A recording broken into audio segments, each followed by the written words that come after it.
Почитувани сограѓани, Охрид сакаме да го развиваме како град на задоволни граѓани кои ќе живеат во добро развиената инфраструктура и уредени улици, град во кој ќе ја спречиме неадекватната и ужасна урбанизација во центарот на градот и град во кој ќе имаме решено прашањето за паркинг просторот и сообраќајниот метеж, како и цената на паркинзите.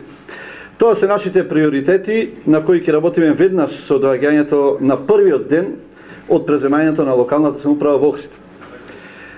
Но има еден исклучително важен момент кој денес сакам да го соопштам, а со тоа да ги посетам и граѓаните на Охрид.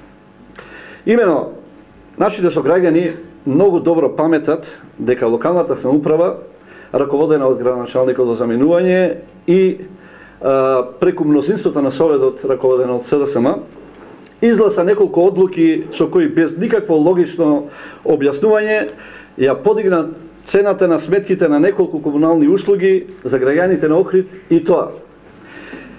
Цената на сметките за комунални услуги, цената на сметките за одведување на атмосферските води, цената на сметките за вода, па дури и цената на сметките за одржување на гробни места. Водени од само една единствена цел да ги спаси лошо менаџираните и нерентабилни јавни предпријатија, локалната самоуправа гласаше да се подигнат цените за вода на сметките од Проаква за 20%, ги зголеми цените на услугите на комуналет за 9%, ги зголеми цените на услугите на нискоградба за околу 15% и одреди висина на цената на така наречената гробарина, прво 1200 денари, а потоа наводно утешно 720 денари годишно. И не само тоа, при проценките за утврдување на висина на данок на промет на недвижности и права, се билдаа драстично високи проценки, па граѓаните при остварен промет беа принудени да плаќаат многу високи даноци и нереални даноци. Овие одлуки на мнозинството на СДСМ многу сериозно, а не потребно, удрија по джепот на честните граѓани на Охрид. Јас, како иден градоначалник на Охрид, сакам да ги уверам граѓаните на Охрид дека заедно со мојот тим ќе имаме сосема поинаков пристап кон начинот на менаџирање со јавните предпријатија.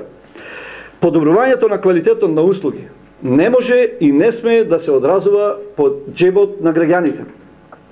Ние крајно плански, одговорно и отчетно ќе приоѓаме кон секој денар од приходната и расходната страна на буџетот на општината и на јавните предпријатија кои произлегуваат од несе.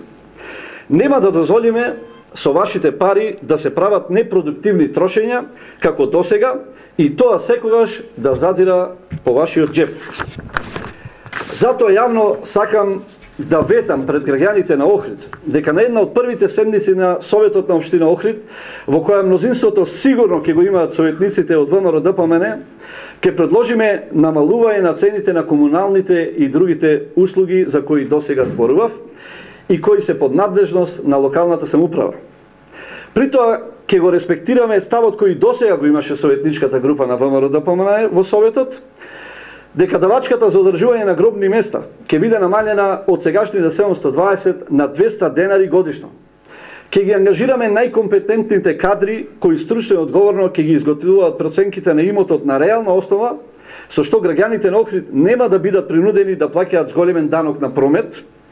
Сигнификантно ќе ги скратиме астрономски високите и нејасни трошоци за репрезентации, давачките за мобилни телефони, непотребните и безцелни трошоци за патувања и ред други измислени давачки на општината. Намалувањето на цените на комуналните услуги и даноците ќе води кон релаксирање на семејниот буџет на охријани.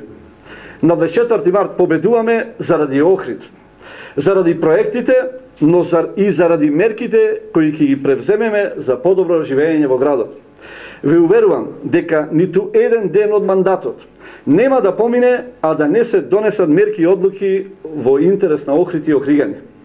Затоа ве поканувам да ни се придружите на големата победа на 24 март и да станете дел од новото европско лице на Охрид, од кој придобивки ќе имаат сите охријани и гостите кои ќе доаѓаат во Охрид. Благодарам.